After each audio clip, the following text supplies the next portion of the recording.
Hello everybody, welcome back to health care unscripted. मैं doctor Anupam Sharma. Friends, आज बात करेंगे कुछ ऐसे साइंस और सिम्टम्स के बारे में जो बताते हैं कि हमारी बॉडी में किस न्यूट्रिएंट की कमी है। अब हम खाना खा रहे हैं अच्छे से, हम अच्छे से अच्छा सप्लीमेंट भी ले रहे हैं, लेकिन फिर भी उस न्यूट्रिएंट की कमी हमारे बॉडी में दिख ही रही है। अब ये साइंस इतने सटल या इतने सिंपल हो सकते हैं जैसे फिंगर नेल्स पे व्हाइट स्पॉट्स हो जाना या फिर इरेक्टाइल डिसफंक्शन जैसी एक गंभीर समस्या। कौन से वो 4 कारण हैं जिसकी वजह से लोग न्यूट्रिशन डेफिशिएंट हो जाते हैं? पहला हो गया डैमेज गट्स या फिर खराब आते या इंटेस्टाइन। अब जो खाना हम खाते हैं उसमें से न्यूट्रिशन एब्जॉर्ब नहीं हो पाता है, जिसे हम माल एब्जॉर्प्शन कहते हैं। दूसरा है डाइजेस्टिव बैरियर। अब ये मिसिंग गॉल ब्लैडर हो सकता है किसी सर्जरी के कारण, या फिर लैक ऑफ बाइल जूस या बाइल जूस की कमी के कारण हो सकता है, जिसकी वजह से जो आपकी इंटेस्टाइन है वो फैट सॉल्युबल विटामिन जैसे ए, डी, ई और के को एब्जॉर्ब नहीं कर पा रही है। तीसरा, या तो आप सही न्यूट्रिशन वाला खाना नहीं खा रहे हैं या जो आप खाना खा रहे हैं उसमें न्यूट्रिशन ही नहीं है। अब ये एक बहुत बड़ी प्रॉब्लम है। अनफॉर्चुनेटली क्या हो रहा है कि जो सॉइल हमारी है वो बहुत ही पुअर क्वालिटी की हो गई है, या वो मिट्टी जिसपे सब्जियां और हमारे फ्रूट्स उगाए जा रहे हैं उनमें वो न्यूट्रिएंट क्वालिटी नहीं बची है, जिससे क्या होता है कि आपके फ्रूट्स और आपकी वेजिटेबल कलरफुल तो बहुत हैं, लेकिन उनमें वो फ्लेवर, वो टेस्ट नहीं है। अब फ्रूट्स का फ्लेवर और वेजिटेबल्स का जो टेस्ट है वो उनके न्यूट्रिशन से सीधा सीधा रिलेटेड है। जितना उनमें अच्छा न्यूट्रिशन होगा उतना ही अच्छा उनका फ्लेवर और उनका टेस्ट होगा। अब जब ये फ्लेवर और टेस्ट हमें वेजिटेबल और फ्रूट से नहीं मिलता है तो उसे थोड़ा सा टेस्टी बनाने के लिए हम डिफरेंट काइंड ऑफ सॉसेस हो गए, डिप्स हो गए, चाट मसाला हो गया या और कोई तरह के स्पाइसेस ऐड करते हैं। अब ये स्पाइसेस भी अल्टीमेटली किसी न किसी तरह के प्रिजर्वेटिव और एडिटिव से ही बने होते हैं। जरूरत से ज्यादा रिफाइंड फूड प्रोडक्ट्स जैसे ब्रेड्स हो गए, कुकीज हो गई, बिस्किट्स हो गए, मैदा या मैदे से बने आइटम्स हो गए, या फिर हाई शुगर कॉन्सेंट्रेटेड कोलास हो गए, या फिर फ्रूट जूसेस हो गए, ये सब लेने से क्या होता है कि हमारा जो बॉडी का न्यूट्रिशन है वो डिप्लीट हो जाता है, क्योंकि जो हाई कार्बोहाइड्रेट फूड प्रोडक्ट्स होते हैं वो हमारे खून में बहुत जल्दी घुल जाते हैं और हमारे न्यूट्रिशन को उतना इजीली एब्जॉर्ब नहीं होने देते हैं। चलिए अब हम साइंस के बारे में जानते हैं जो न्यूट्रिशन की कमी की वजह से हमारी बॉडी में डेवलप होते हैं। सबसे पहले white spots on the nail या फिर नाखून पर सफेद दाग या धब्बे होना। अब ये एक जिंक की कमी के कारण होता है, पर रियलिटी में जरूरत से ज्यादा शुगर इनटेक जिंक को हमारी बॉडी में एब्जॉर्ब होने से रोक देता है। तो आपने या तो रिसेंटली बहुत ज्यादा शुगर या फिर कार्बोहाइड्रेट का यूज किया होगा जिसकी वजह से आपके शरीर में जिंक की कमी हो गई।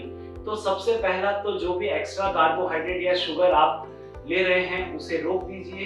दूसरा, आप कोई एक अच्छा सा जिंक सप्लीमेंट कुछ दिन के लिए ले सकते हैं जिससे ये दाग धब्बे वैनिश हो जाएंगे। ऑयली स्किन, अब ये एक प्रॉब्लम है हमारी ऑयल ग्लैंड्स या सेबेशियस ग्लैंड के साथ जो एक्स्ट्रा सीबम प्रोड्यूस कर रही है, जिसकी वजह से हमारी स्किन ऑयली दिखने लगती है। ये एक हाई एंड्रोजन प्रॉब्लम है, तो अगर आप एक मेल हैं तो इसका सीधा रिलेशन जिंक के साथ है। तो जिंक एक की न्यूट्रिएंट है जो हमारी बॉडी में एंड्रोजन्स को रेगुलेट करता है। तो कुछ दिन के लिए एक अच्छा सा जिंक सप्लीमेंट लेके इस प्रॉब्लम से छुटकारा पाया जा सकता है। अगर आप फीमेल हैं और एंड्रोजन्स बढ़े हुए हैं तो ये पॉलीसिस्टिक ओवेरियन सिंड्रोम के कारण हो सकता है या फिर हाई लेवल ऑफ इंसुलिन के कारण हो सकता है। हाई लेवल ऑफ इंसुलिन आपकी ओवरीज में टेस्टोस्टेरोन के प्रोडक्शन को बढ़ा देती है। तो करना कुछ नहीं है, जिंक सप्लीमेंट लीजिए और शुगर इनटेक को थोड़ा कम कीजिए। Cracks on corner of mouth या फिर एडी का फट जाना, ये विटामिन B2 या फिर B3 की डेफिशिएंसी के कारण होता है। विटामिन बी हमारे स्किन हेल्थ के लिए बहुत जरूरी है। नॉर्मली ठंड में हमने देखा है कि एड़ियां फट जाती हैं या फिर होंठ फट जाते हैं। ये इसलिए होता है क्योंकि हमारा जो एक्सपोजर है वो विटामिन डी को बहुत कम हो जाता है। अब विटामिन डी उन माइक्रो ऑर्गेनिज्म को फीड करता है जो हमारी बॉडी में विटामिन बी का प्रोडक्शन करते हैं। तो या तो आप विटामिन डी ले सकते हैं या फिर बी कॉम्प्लेक्स लेके इस प्रॉब्लम को दूर किया जा सकता है। फ्लेकिंग ऑफ स्किन या स्किन का झड़ना, कई बार आपने देखा होगा कि नोज के आसपास, फोरहेड पे या ईयर्स के पीछे डेड स्किन निकलती है या स्किन झड़ने लगती है। अब ये एक ओमेगा 3 फैटी एसिड डेफिशिएंसी है। शरीर में ओमेगा 3 फैटी एसिड की कमी या फिर ओमेगा 6 फैटी एसिड का बढ़ जाना इस प्रॉब्लम को क्रिएट करता है। अब हमारी बॉडी के लिए omega 3 fatty acid and omega 6 fatty acid दोनों ही बहुत जरूरी हैं, क्योंकि बॉडी इसे खुद से नहीं बनाती है। तो सबसे पहले तो आपको कट डाउन करना होगा उन फूड प्रोडक्ट्स पे जो आपकी बॉडी में ओमेगा 6 को बढ़ाते हैं, जो हमें मिलता है कुछ तरह के नट्स से, पीनट बटर से, चिकन से, फ्राइड फूड से, या फिर कुछ ऐसे फास्ट फूड्स जो कॉटन सीड ऑयल या कॉर्न ऑयल में बने होते हैं। अब अगर आप नॉन वेजिटेरियन हैं तो फिश सबसे अच्छा ऑप्शन है, और अगर आप वेजिटेरियन हैं तो कॉड लिवर ऑयल सबसे फास्ट सप्लीमेंट है ओमेगा 3 को बढ़ाने का। येलो आईज, आंखों में पीलापन जनरली तो जॉन्डिस या पीलिया हो सकता है, या फिर गॉल ब्लैडर में कोई परेशानी के कारण हो सकता है, या फिर रेड ब्लड सेल का ब्रेकडाउन प्रोडक्ट बिलीरुबिन उसके कारण हो सकता है। बिलीरुबिन एक येलो पिगमेंट है जो लिवर के थ्रू हमारी बॉडी में एंटर हो जाता है। तो अगर आपकी स्किन या फिर आंखों का व्हाइट पार्ट येलोइश लगने लगे तो ये लिवर या गॉल ब्लैडर का बैकअप या स्टोरेज हो सकता है। अब ये लिवर या गॉल ब्लैडर का जो बैकअप और स्टोरेज होता है वो बाइल सॉल्ट की डेफिशिएंसी के कारण होता है। बाइल सॉल्ट हमारी बॉडी में क्या फंक्शन करते हैं कि जो भी ये ब्रेकडाउन प्रोडक्ट्स हैं तो ये कोलेस्ट्रॉल और ब्रेकडाउन प्रोडक्ट के साथ मिलकर एक स्लज क्रिएट करता है जो येलोइशनेस को पैदा करता है। अब एक सिंपल रेमेडी तो ये है कि प्यूरिफाइड बाइल सॉल्ट सप्लीमेंट्स लिए जाएं जो इस स्लज को रिलीज करें। क्रॉनिक कफ यूजुअली एक कंडीशन होती है हाइपोकैल्सीमिया। ये कैल्शियम की डेफिशिएंसी होती है, तो अगर कुछ टाइम से कफ है और इवन आफ्टर मेडिकेशन के बाद भी नहीं जा रहा है तो कैल्शियम की डेफिशिएंसी के कारण ये हो सकता है। Little bit of calcium supplement रात को सोने से पहले works like magic. Calcium basically आपके इम्यून सिस्टम को इंप्रूव करता है और आपकी थ्रोट और लैरिंग्स को रिलैक्स करता है। नेक्स्ट है ब्लीडिंग या रेड स्वोलन गम्स। अब गम्स का लाल पड़ जाना या उनमें से खून आना, ये एक क्लासिक साइन है विटामिन सी डेफिशिएंसी का, या फिर माइल्ड स्कर्वी का भी ये साइन हो सकता है। विटामिन सी कॉम्प्लेक्स में एक पार्ट होता है विटामिन बी जो एक बायोफ्लेवोनॉइड फाइटोन्यूट्रिएंट है। अब बी स्टैंड्स फॉर परमिबिलिटी। आसान शब्दों में कहें तो जो खून हमारी कैपिलरीज के थ्रू जा रहा होता है वो बॉडी में लीक होना चालू हो जाता है। अब ये शरीर में रेड स्वोलन गम्स या मसूड़ों में से खून आना इस तरीके से दिख सकता है, या इसकी वजह से कई बार नोज ब्लीड भी हो सकता है। तो आप क्या कर सकते हैं, विटामिन सी रिच फ्रूट्स जैसे टोमेटोज, ऑरेंजेस, पपाया, लेमन आदि ले सकते हैं। और दूसरा, शुगर के इंटेक को थोड़ा सा कम कीजिए, क्योंकि शुगर और विटामिन सी की केमिस्ट्री ऑलमोस्ट सेम है। तो अगर आप शुगर ज्यादा लेते रहेंगे तो जो भी विटामिन सी आपको फ्रूट्स और वेजिटेबल से मिलना चाहिए बॉडी उसे रिजेक्ट करके पहले शुगर को कंज्यूम करना चालू करेगी। नाइट विजन इश्यूज, चाहे आप रात में कम देख पा रहे हो, अंधेरे में देखने में परेशानी हो रही हो, या गाड़ी चलाते टाइम देखने में थोड़ा सा धुंधलापन नजर आ रहा हो, तो ये एक क्लासिक विटामिन ए डेफिशिएंसी के साइंस हैं।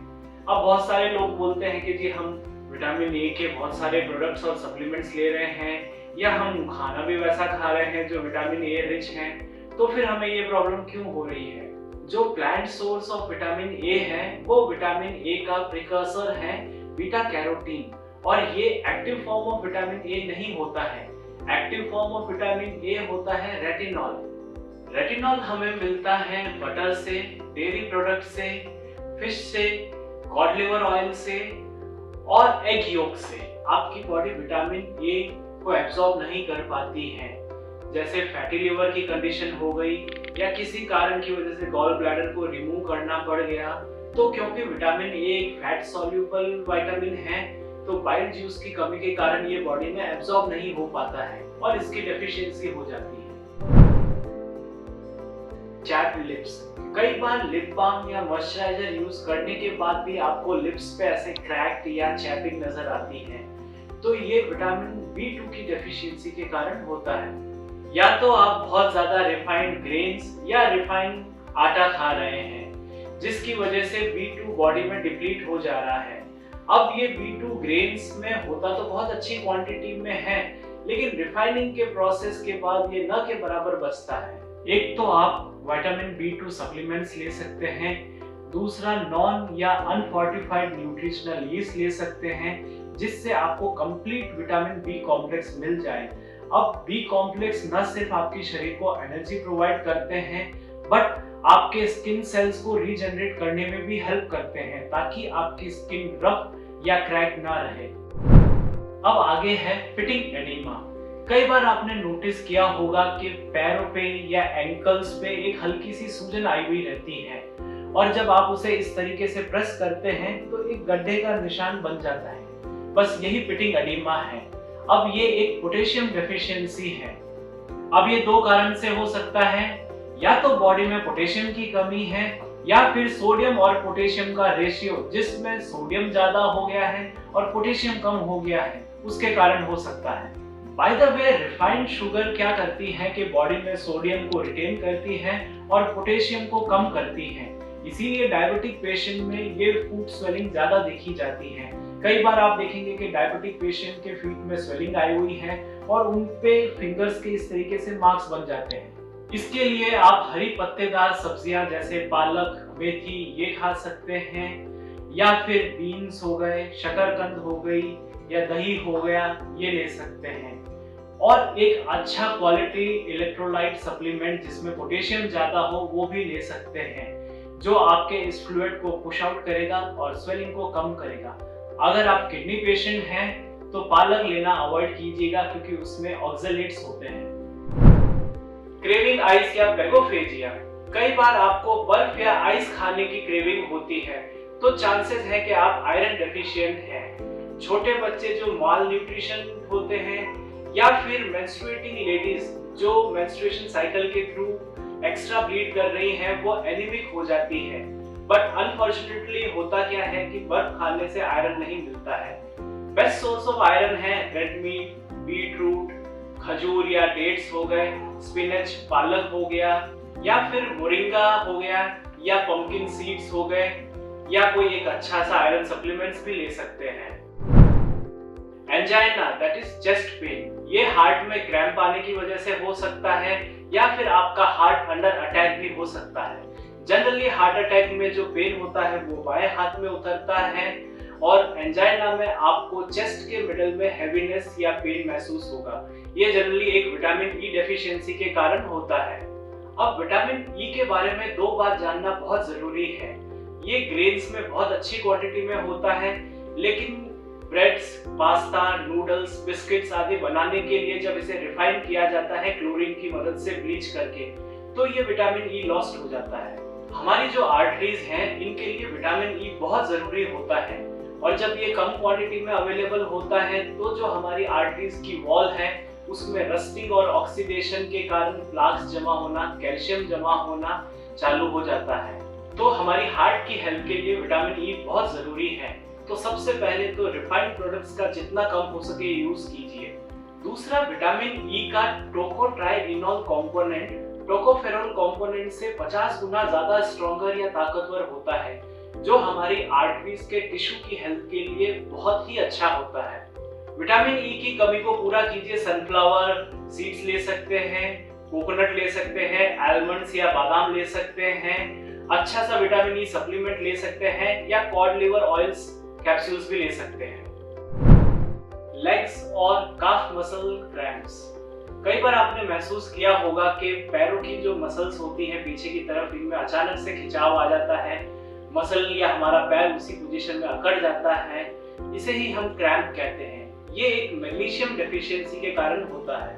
मैग्नीशियम हमें क्लोरोफिल से मिलता है, जो हमें ग्रीन प्लांट से मिलता है।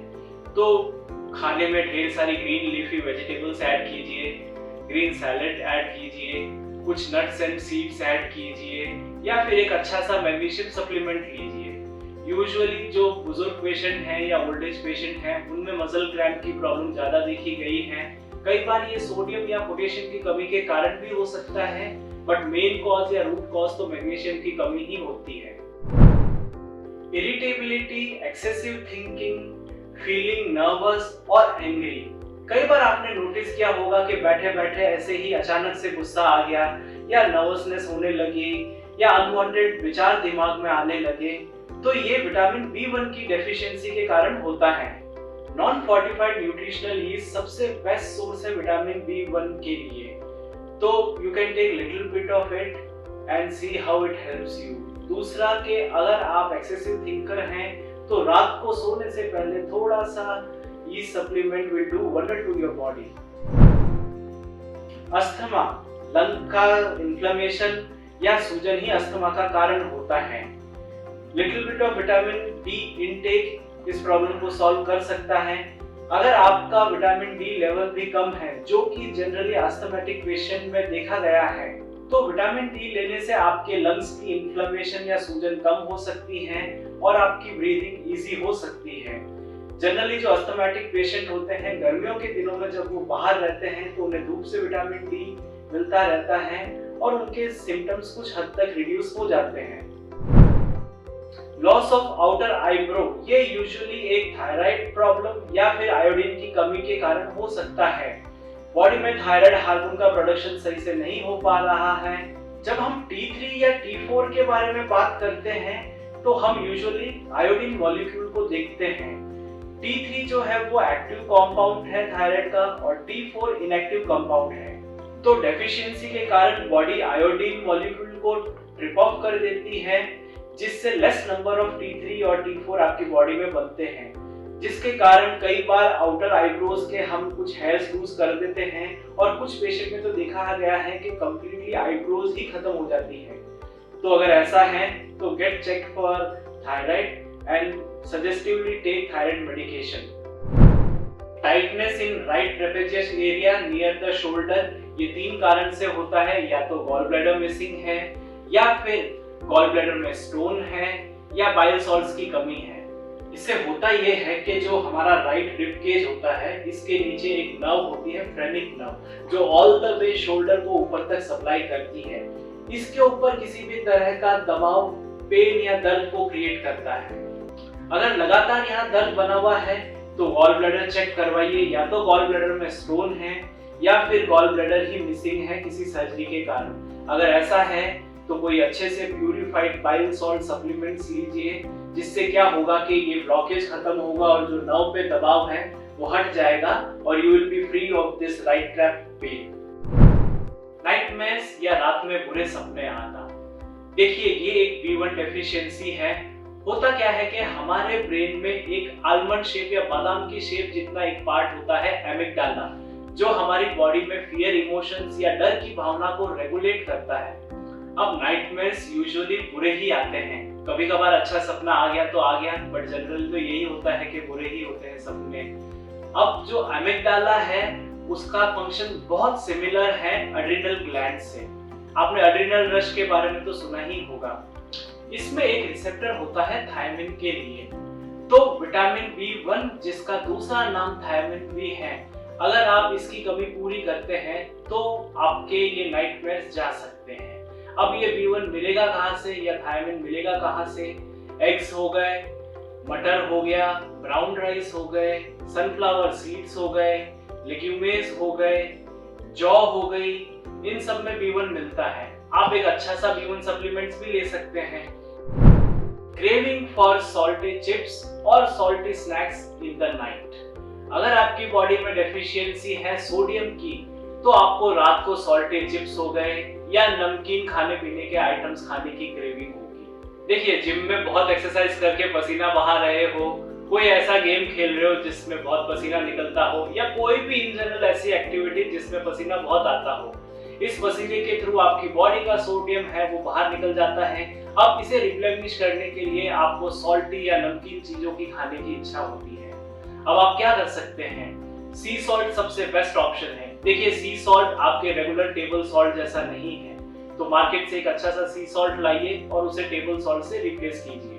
आप पोटेशियम भी ले सकते हैं। स्टिफ लो बैक या लो बैक पेन, जनरली क्या होता है कि अगर आपकी कमर के नीचे का हिस्सा अकड़ गया है या उसमें लगातार एक डल पेन बना हुआ है, तो ये विटामिन डी की डेफिशिएंसी है। अब हमारी बॉडी में कहीं भी इन्फ्लेमेशन हो तो उसे फास्टेस्ट तरीके से हील करने के लिए या कम करने के लिए विटामिन डी बहुत जरूरी है।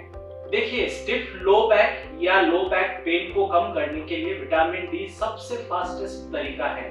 इसे आप खाने के बीच में लीजिए क्योंकि ये एक फैट सॉल्युबल विटामिन है। क्रेविंग सैंड या मिट्टी खाने की इच्छा, ये जनरली छोटे बच्चों में देखा जाता है और कई बार जो एडल्ट अनीमिक लेडीज होती है उनमें भी देखा जाता है। ये एक आयरन की डेफिशिएंसी का साइन है। बीटरूट, पालक, मटर, सोयाबीन या फिर एक अच्छा सा आयरन सप्लीमेंट, इन्हें अपने डाइट में ऐड करके आप इस क्रेविंग को अपने बच्चों या खुद से दूर कर सकते हैं। इरेक्टाइल डिसफंक्शन, प्रॉपर इरेक्शन का नहीं होना ही इरेक्टाइल डिसफंक्शन है। ये लो टेस्टोस्टेरोन और जिंक की डेफिशिएंसी के कारण होता है। देखिए, जिंक सबसे अच्छा सोर्स है टेस्टोस्टेरोन को बढ़ाने का और इरेक्शन की प्रॉब्लम को दूर करने का।